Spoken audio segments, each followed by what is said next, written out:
So this is not really a teaching, this is me chatting away about, well, it's teachings in it. I suppose I can't help but be teachings in it. There'll be advice in it. So we'll do a prayer. We'll do the prayer, a refuge in bodhicitta. So the refuge is reminding ourselves of our reliance on the Buddha.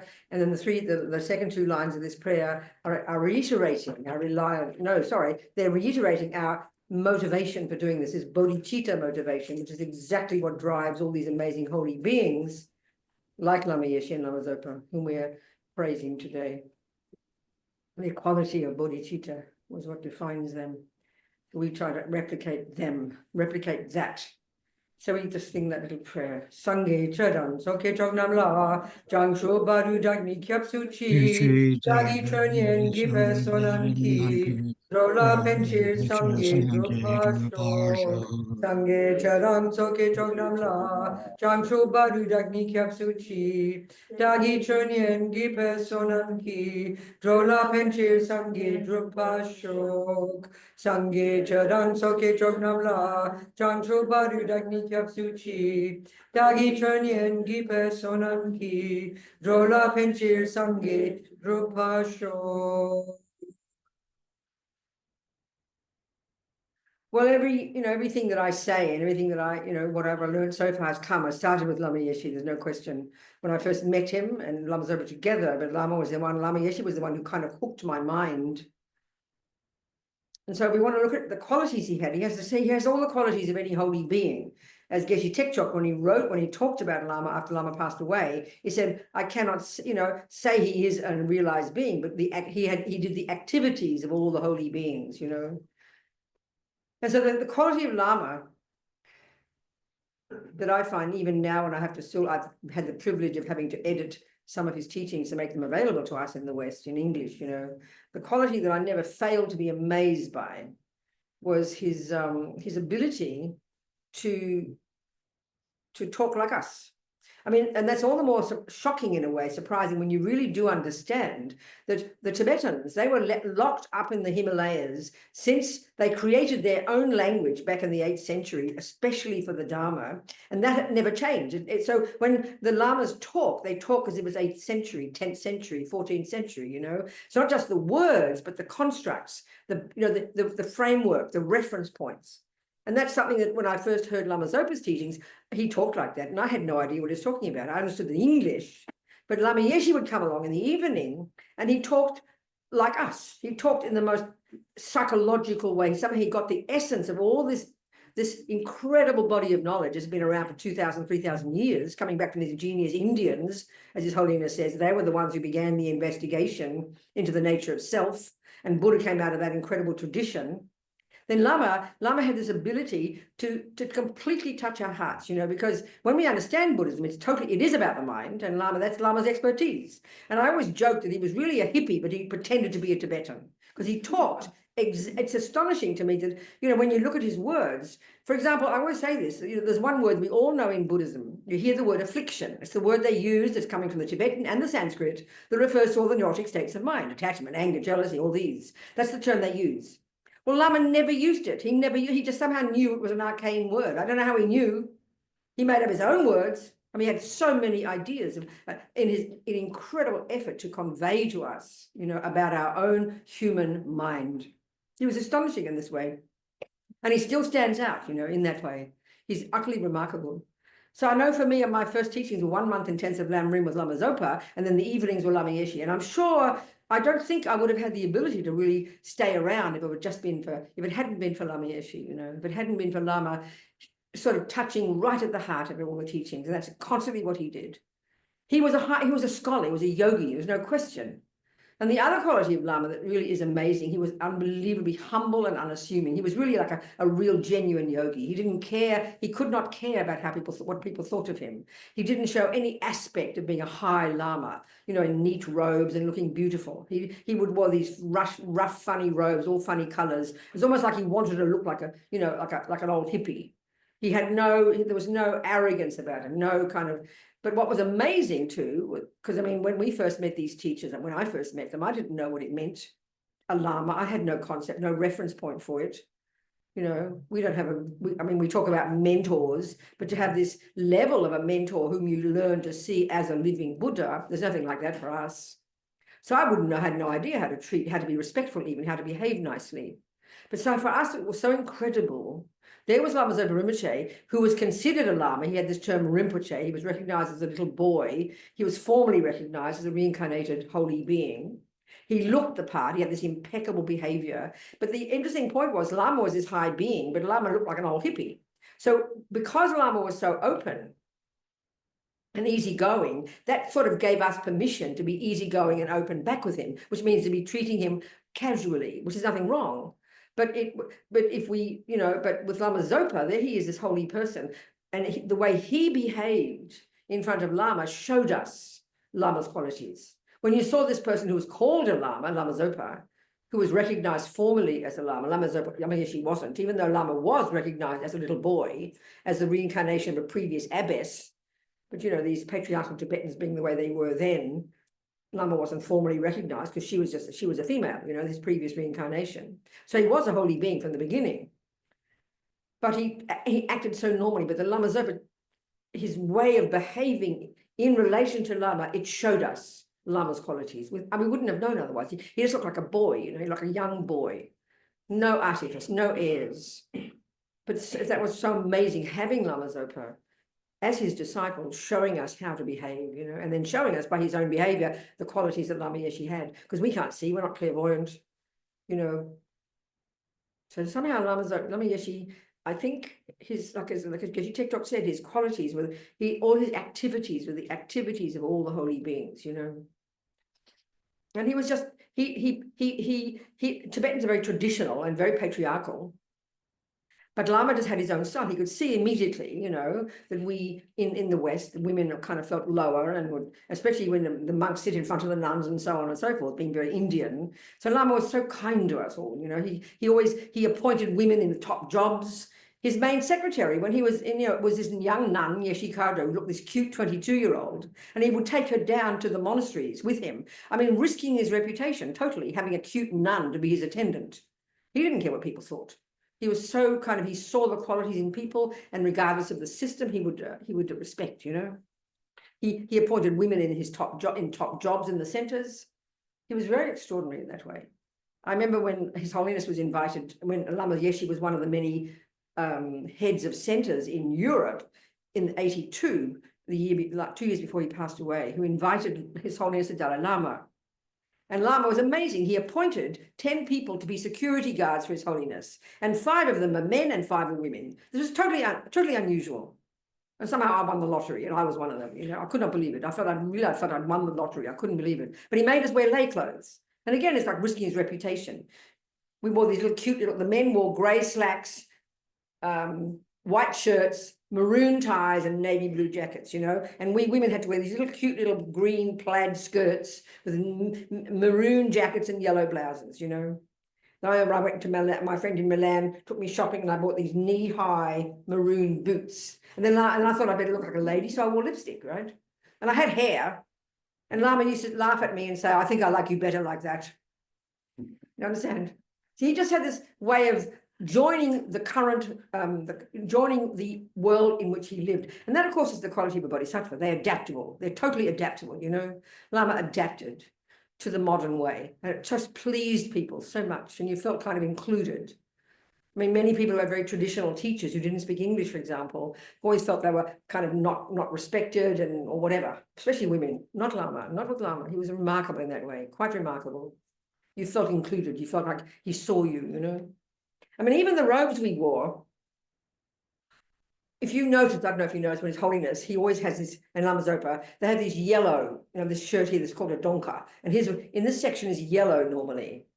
And it's only for a particular monastery, our monastery, Serajay, and it's only for Rinpoches and top Geshes. Well, Lama Yeshe, he wore them, and he made us all wear them as well. So that was shocking for Tibetans to see these wretched women, you know, looking like a bunch of monks. How dare you, you know? He did that. He was extraordinary. He didn't care what people thought. Many people criticized him. The Tibetans criticized him because he wasn't a Rinpoche formally. He didn't finish his Geshe degree. But Lama didn't care. They thought he was just kind of jumping on Westerners for their money.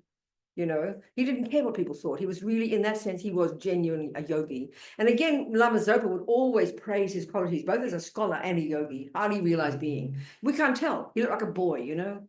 So this is so moving for us in the modern world. So especially coming with this very traditional, virtually medieval system, not criticizing it, you know. He was so kind in that way. Lama's qualities, he was extraordinary. And somehow he learned English. Both of them learned English from the day they started meeting their even before that, I think, meeting their first Western students, you know. And Lama, having no pride whatsoever, he didn't care how his English sounded, but he didn't have a proper construct of grammar, but his words, he had the ability to, the way he put his sentences together. I can't describe it. He was utterly unique, you know. And still, these days, you can't compare his ability to convey the Dharma in this modern psychological way that really touched our hearts and made us feel, which is the Buddha's point, that we all got this potential, you know. Lama was amazing in that way. Still stands out as unique, I think, truly. So the other thing is too that, you know, there are about 150 or something centers under under Lama Yeshe and Lama Zopa these days. And in the beginning there were several. And I remember one Kagyu Lama saying to me that he really praised Lama Zopa and Lama Yeshe for their courage. Because normally what happens, most lamas, the tradition in Tibet is a lama has his own monastery. Then he might start a branch monastery and then another branch. And his students are the ones he appoints to take care. And that's normally how it is. But Lama could see that Westerners, or us Westerners, as well as other people, but in the beginning Westerners wanted the Dharma, and he couldn't travel to all the centers. So he started inviting his own fellow Geshes, fellow students of his lamas to come, even not to come and be resident teachers at his centers. So that can be problematic, because the style of Tibetan lamas, they have their own way of doing things. They gather their own students. But Lama realized, and that could be a problem. And there was often disharmony and even a schism. You know, back in the late 70s, early 80s, Geshe Kosang Gyatso, one of my lamas anyway, he took Lama Yeshe and Lama Zopa center. And that's always a danger, you know, that's a problem of disharmony. But Lama could see he wanted his students to have the Dharma. So he took this risk. It wasn't about his ego at all, you know. And this Kagyu Lama praised Lama for his courage. He said that. Because it's risky, you know, because they have their own styles. I mean, he was so kind in that way. And he really was at the forefront, you know, of bringing the Dharma to the modern world. There's no question.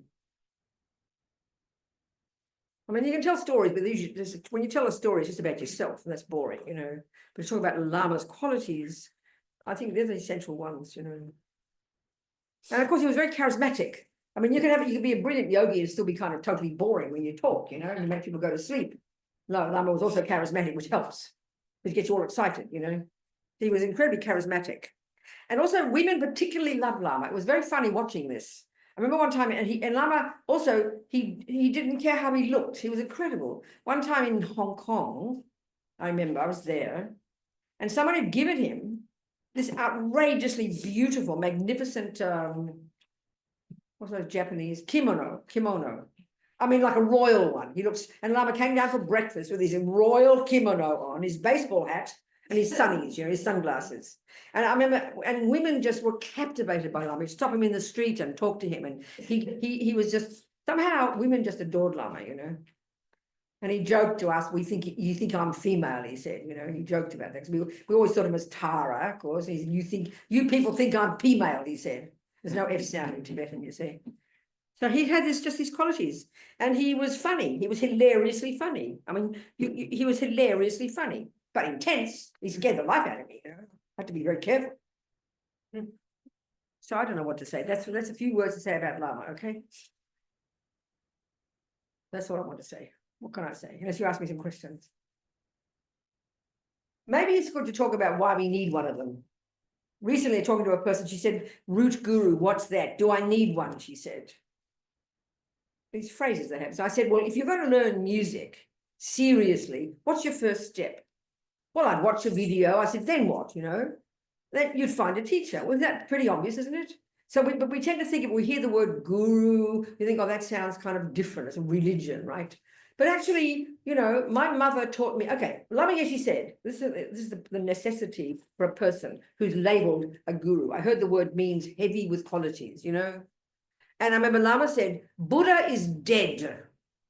So the only times the Four Noble Truths will be real for you is when you hear it, and these are my words, hear it from the mouth of a person in front of you. That's the guru, you know. It's so obvious. It's not some kind of, when they talk about the guru as the most powerful thing, it's not some kind of religious idea. My mother was a musician, okay? Well, Bach is dead. Mozart is dead. What can I do? Just hope he's alive still somewhere? No, I relied upon my teacher. My mother taught me Bach. Now, where'd she get that from? Her teacher. Where'd he get it from? His teacher. And you track that back in a living lineage of genuine music people back to Bach. That's what's called an oral lineage. It's exactly the same in any body of knowledge that you like. Cooking, anything, you track it back through the people you learn it from. That's the role of a teacher. It's obvious. It's completely obvious. Not just in religion. We all need one of them, you know. Of course you do. But of course, as Babonka Rinpoche says, choose your guru very carefully because you're going to end up like them. It's my favorite sentence from his entire book, you know. But it makes sense. It makes sense. You know, if you can read, you can so much read about Buddhism these days. So much, so many books have. But if you don't feel, my sense is if you don't develop this connection with a human being looking like you, sounding like you, who is literally holding this knowledge in their mind, then it'll always be distant from you. You won't, it's the same as learning music on your own with a video. But you have one meeting with one musician. The difference is you can't even describe it. I think we know that. It's the human quality, you know. There's no question. That's the necessity. And that's the role that Lama took, certainly. Incredible, you know. That's what we need one of them. We need a knowledge holder. And also in the most simple way, because we've got a human heart, you know. As Lama said, we're all dying for love. It's so true, I tell you. And I know in my life, the first person, I wasn't looking for anyone. I wasn't particularly looking for anyone to rely upon, to trust. But when I met Lama Yeshe, there's no question for me, he was the first person in my life whom I trusted, you know, not because I didn't distrust other people, but the first person I met whom I had the confidence. Somehow there was I didn't use those words then, who knew my mind, and who wanted to support me. And that's the job of a Lama. They've got to have this, you know, this wish to know your mind and this wish to guide you. It's got to be a genuine kind of affection. And that's an incredible kind of love to have. Don't mystify it. Don't make it holy. Don't make it religious, you know. It's really heartfelt. And the fact that we talk about devotion, all these qualities, especially in religion, and we can be very superstitious about it. But I mean, what do you think devotion is? Devotion is when you talk about being devoted to your children, devoted to your husband. That means your heart is open. When your heart is open, the knowledge comes flying in. Of course, our trouble is when we fall in love with somebody, our heart is open, but we fall in love with peanuts, you know, and then they end up abusing us because we're stupid. So you choose your Lama, choose a person carefully, having checked their qualities, checked their disciples, checked their peers, then you commit. And this is the most direct way. It's obvious. It's not mystical. It's obvious. That's the most direct way to receive the knowledge, whether it's cooking or Buddhism. You know, there's no question. When you have this relationship with somebody, you know, there's no doubt. It's just it's logical. We don't have to say it in medieval terms, you know. It's just logical, psychologically. I don't know. What do you think? Do you want to ask a question, people? Say something? No question. Yes, where are you? Hello. I was wondering if you'd like to share when and how you met Yeshe.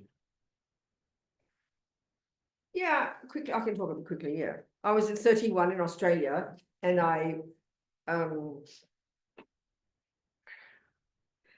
brought up a Catholic, and then I gave that up when I was about 19, and sort of about 10 years, I was kind of looking for a way to see the world. I was kind of a bit of a hippie, and then a bit of a radical lefty, and then a feminist, about 10 years of intensive political activity, looking for a way to see the world. And finally, I wanted something spiritual again, and I did martial arts, and then I broke my foot. A kind man called Bill Bright ran over my foot, stopping in my tracks. I'm very grateful. And then I saw a poster saying Lama Yeshe, and that was it. And here I am, 46, 77 years later. So far, so good. That's all. Right? So far, so good. What can I say? Any questions on Zoom? Anybody coming to say? Nothing? Nobody? Yes. You said that Lama had been a woman in his. In his previous life, he was an abbot apparently, and he was recognized as a little boy. I know when that really makes us happy for some reason. That's why he joked, "You people think I'm female," he said, you know. I know, but he wasn't formally recognized. But these nuns all were so happy to discover him and took care of him and then sent him off to the monastery when he was about 6. Yeah. I don't know what her name was, but yeah. What else, people? What else, people? Something? Yes. What was the first teaching Lama Yeshe shared with you? I don't remember. Oh, okay. No idea. It was actually at the same this retreat I went to, and he came in the evening. Lama Zopa would give all the main teachings every day at this retreat. Then Lama Yeshe would come along in the evening and give a little talk. I don't remember that, but it would have been about the mind and how the mind works, and you know, and us. Right. Yeah. I was just curious if it was. I don't remember. Don't remember. But I know I liked him, and he hooked me. He got me. You know, I kept thinking, thank God this makes sense. I didn't understand Lama Zopa at all. And he talked about the mind.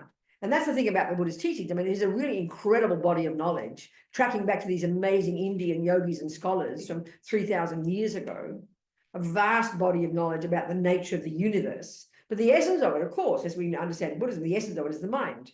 And that was what spoke to us modern people, and still does. You know, it still does. When you talk about the mind, about how the mind works and our suffering and the delusions, we recognize it immediately, you know. And that's that. I mean, all the lamas talk that way, but he had this particular skill, you know, of touching on the somehow. Yeah, he had that particular. He still has that. He had that skill. That's yeah. What can I say? I don't want to say any more unless you have questions. I don't know what else to say. We can do our Hear a puja. bit about the Guru Puja and why we're doing it.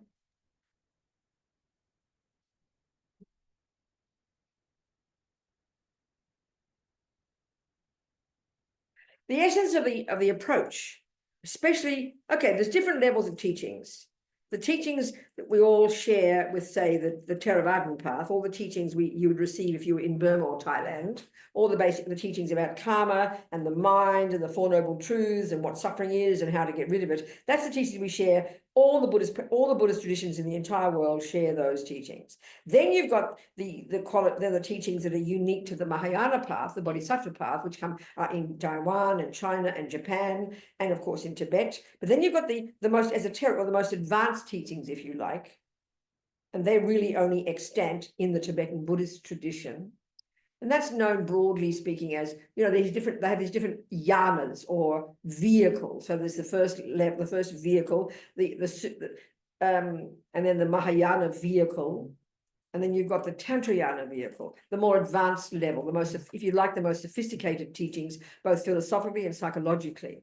They're all linked to each other. That's why they talk about this Lam Rim, this very gradual course, or like a course, really. If you're going to study a course in physics, you begin at grade 1, you begin at simple levels of 1 + 1 is 2, you go to junior school, high school, university, and then postgraduate. Well, Tantra is postgraduate. But it's a continuity of knowledge, getting to ever more sophisticated, ever more subtle levels of understanding. So the essence of the approach. Okay, the job of being, that's one point. The second point is the essence of the job of being a Buddhist, if you're on the Mahayana path, the goal is to be a Buddha. The goal is to become a Buddha. That's the goal. That's the end. That's where you graduate on this path. You graduate as a Buddha. So if you want to become a Buddha, if you want to become a tennis player, as I always use ordinary examples, if you want to become a tennis player, you have to find a person who embodies tennis. So that's why, so you need, maybe it's not the person who invented tennis, so you've got Roger Federer. So you find the person who embodies tennis for you, and that would be Roger Federer. So you want to become your Roger Federer. So you, in the same way, if you're practicing music, I had my mother who taught me Bach. Bach's dead, but she had the knowledge of Bach in her mind. And I wanted to become like that. So the essence of it is to have this Lama, this guru, this person this knowledge holder who is in front of you. And so, of course, in order to get the benefit, this is from the Vajrayana, the Tantrayana point of view, the essential way to get the benefit from that relationship, especially, you know, in this path to become a Buddha, is to see that person as a Buddha. Now, we don't know what a Buddha looks like, because if you finally achieve Buddhahood, you don't need a body. Your mind is subtle. Mind in its nature is unmanifest. If you're a Buddha, your mind pervades the universe. You have infinite wisdom, infinite compassion, and you don't need a body. So you can't possibly communicate with a Buddha. But out of compassion, that person who's become a Buddha manifests in bodies that will be of benefit to us. And that's so one body is the one we can see. That body, but they look like a human being. So Mr. Buddha back in India, he was known as Guru Shakyamuni Buddha. He was the guru. He was the guru showing you the way to be a Buddha. So he's the guru of, so our Lama is the guru of today, who's showing us how to be the Buddha.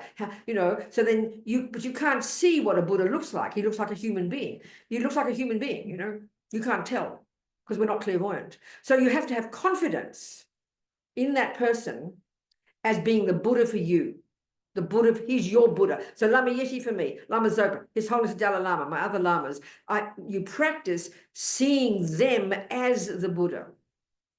You practice thinking they are the Buddha. So that's a very powerful psychological attitude to have, because then you develop incredible confidence in that person, and everything they tell you, everything they say, the teachings they give you, you quickly internalize it and you quickly become a Buddha yourself. So these practices, especially in the Vajrayana, are practices of visualizing the Buddha in another type of form that isn't the human form, is a more subtle form. They call this the enjoyment body. This is in the Vajrayana. There's all these deities they talk about, these kind of like these images that represent different psychological qualities they're trying to cultivate.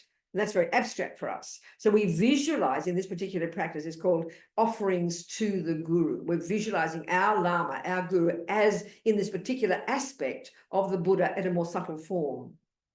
So then you're practicing seeing your Lama as the Buddha, and then this practice is various verses of the praises and prostrations and offerings and requests to that person, and that kind of creates qualities in us of opening up to that person, having respect for them, wanting to make offerings and requesting and making prayers and aspirations. So it helps us connect more strongly with our Lama as the Buddha in order for us to become, like them, a Buddha.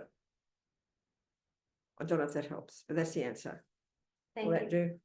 Thank you. And then we have a question from Zoom. Yeah. Of Lama Yeshe's books, which do you think is best as an introduction to his teachings? There are some books published by Wisdom, but there are thousands of his teachings still available online from Lama Yeshe Wisdom Archive that haven't yet been published as books, but they're there to be studied.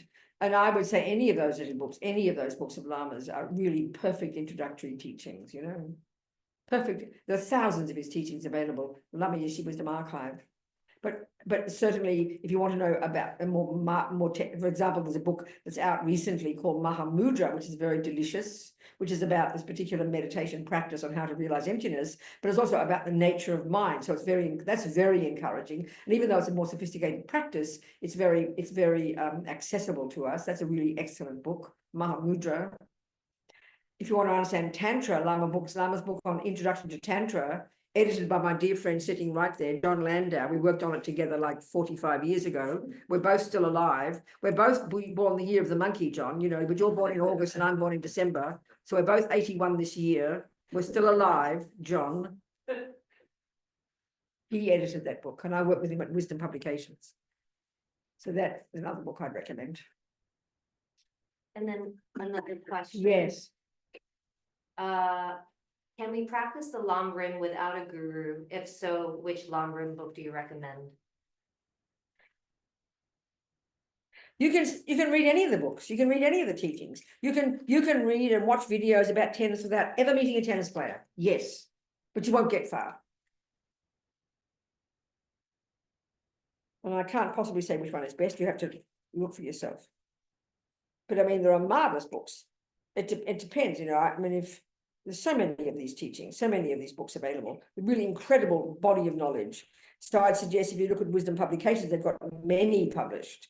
But it's up to you and the particular person that you like, the way of teaching it. You know, there are books by His Holiness, there's books by Lama Yeshe, by Lama Zopa, by other lamas who are presenting the Lamrim, but of course you can study them and practice them without a teacher. Of course you can. That's why they're in books. They're there. They're available to you.